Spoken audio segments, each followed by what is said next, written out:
துலாம் ராசி சுவாதி நட்சத்திரத்துல பிறந்தவங்க நல்லவங்களா, கெட்டவங்களா அப்படின்றத பத்தி இந்த பதிவுல பார்க்கலாம். வாங்க முதல்ல நல்ல விஷயங்கள பார்க்கலாம். அடுத்து கெட்ட விஷயங்கள பார்க்கலாம். அடுத்து கடைசியா ஒரு கன்க்ளூஷனுக்கு வரலாம். இது கொஞ்சம் ஷார்ட் வீடியோ தாங்க. சரிங்களா? ஃபர்ஸ்ட் விஷயம் என்னன்னா, சுவாதியில பிறந்தவங்க யாருக்கும் அடிமையா இருக்கக்கூடாதுன்னு நினைக்கக்கூடியவங்க. சரிங்களா? தான் ரொம்ப சுதந்திரமா இருக்கணும். இண்டிபெண்டன்ட்டா இருக்கணும். தான் யாரையும் சார்ந்து இருக்கக்கூடாது. தன்னுடைய சொந்த கால்ல தான் நிக்கணுன்றதுல ஒரு குறிக்கோள் அப்படின்றது இவங்ககிட்ட சற்று அதிகமா இருக்கும். இயல்பாவே அந்த குணம் இவங்ககிட்ட அதிகமா இருக்கும்.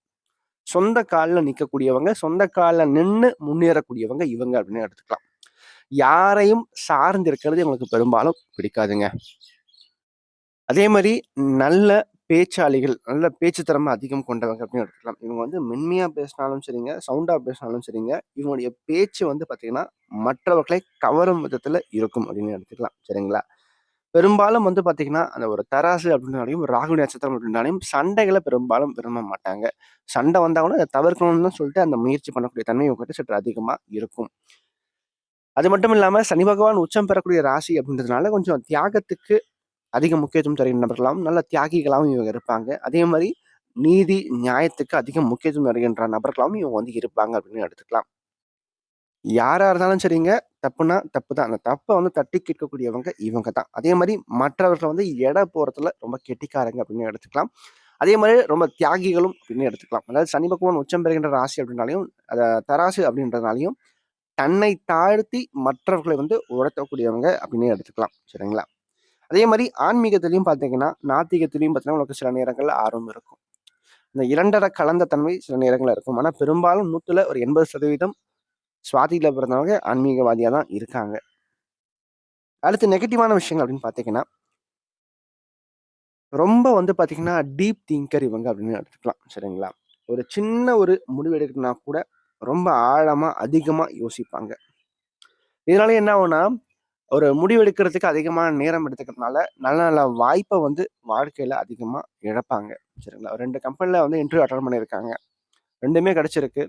ஆனா இதுல போலாமா, அதுல போலாமா, இதுல போலாமா, அதுல போலாமா யோசிச்சுட்டு கடைசியா பார்த்தீங்கன்னா, அந்த டிசிஷன் எடுத்து முடிக்கிறதுக்குள்ள அந்த டைமே முடிஞ்சு போயிடும். அப்ப நல்ல வாய்ப்ப இழப்பாங்க இவங்க. சரிங்களா? நல்ல கம்பெனிக்கு போறதுக்கு முடியாம போகும் இந்த இடத்துல. 2வது பிடிவாத குணம் கொஞ்சம் அதிகம் கொண்டவன் தான். பார்க்கறதுக்கு அமைதியா தெரிந்தாலும் கூட, உள்ளுக்குள்ள பார்த்தீங்கன்னா, கொஞ்சம் பிடிவாத குணம் சற்று அதிகமாகவே இவங்ககிட்ட இருக்கும். அதே மாரி இவங்கிட்ட பெரும்பாலும் ரகசியங்கள் தங்காதுங்க. சரிங்களா? இவனுடைய வெளிப்படையான பேச்சினாலேயே பார்த்தீங்கன்னா, நெறைய நேரங்கள்ல பார்த்தீங்கன்னா, அந்த மனசுல இருக்கிறத அப்படியே வெளியில கொட்டிடுவாங்க. இதனாலேயே என்னன்னா பகைய சம்பாரிச்சுப்பாங்க அப்படின்னு எடுத்துக்கலாம், இவங்க பொறுத்தவரைக்கும். மொத்தத்துல இவங்க பார்த்தீங்கன்னா, இவங்ககிட்ட அந்த வஞ்சகமோ, பொய்யோ, பித்தலாட்டமோ கண்டிப்பா இருக்காதுங்க. மத்தவங்கள கெடுக்கணும்னு சொல்லிட்டு சுத்தமா துளியும் நினைக்க மாட்டாங்க. சரிங்களா? அந்த எண்ணம் துளியும் இருக்காது. எதையுமே திட்டமிட்டு செய்யறதுல இவங்கள அடிச்சுக்கவே முடியாது. சரிங்களா? சுருக்கமா சொல்லணும் அப்படின்னா, இவங்க ஒரு அமைதியான ஒரு கடல் மாரிங்க இவங்க. சரிங்களா? கடல் அமைதியா இருக்கிற வரைக்கும் பிரச்சனை இல்லங்க. ஒன்ஸ் இவங்கள சீண்டிட்டீங்க அப்படின்னா, சுனாமியா மாறி பொங்கிடுவாங்க. ஸோ அந்த மாரி தான் இவங்க. சரிங்களா? இவங்கள நீங்க சீண்டாத வரைக்கும் உங்களுக்கு எந்த பிரச்சனையும் கிடையாது. இவங்க கூட நீங்க அழகா போயிட்டீங்கன்னா, எந்த பிரச்சனையும் கிடையாதுங்க. சீண்டி பார்த்தீங்க, குத்தி பார்த்தீங்கன்னா, கண்டிப்பா இவங்க சுனாமியா மாறி அடிச்சுருவாங்க. மேலும் இந்த வீடியோ உங்களுக்கு பிடிச்சிருந்தா லைக் பண்ணுங்க. பிடிக்கலன்னா நீங்க தாராளமா டிஸ்லைக்கும் பண்ணலாம். சரிங்களா? அதே மாரி இந்த வீடியோ பத்தின ஏதாவது கேள்விகள் எதுவா இருந்தாலும் நீங்க கமெண்ட் பாக்ஸ்ல கமெண்ட் பண்ணலாம். அது நல்ல விஷயமா இருந்தாலும் சரி, கெட்ட விஷயமா இருந்தாலும் சரி, உங்களோட தோன்ற விஷயங்கள் நீங்க கமெண்ட் பாக்ஸ்ல கமெண்ட் பண்ணுங்க. அது சரியா இருந்தா இன்னும் எனக்கு பூஸ்டப்பா இருக்கும். அது தவறான ஒரு இதுவா இருந்தா நான் அத திருத்திக்கிறேன். சரிங்களா? நன்றி, வணக்கம்.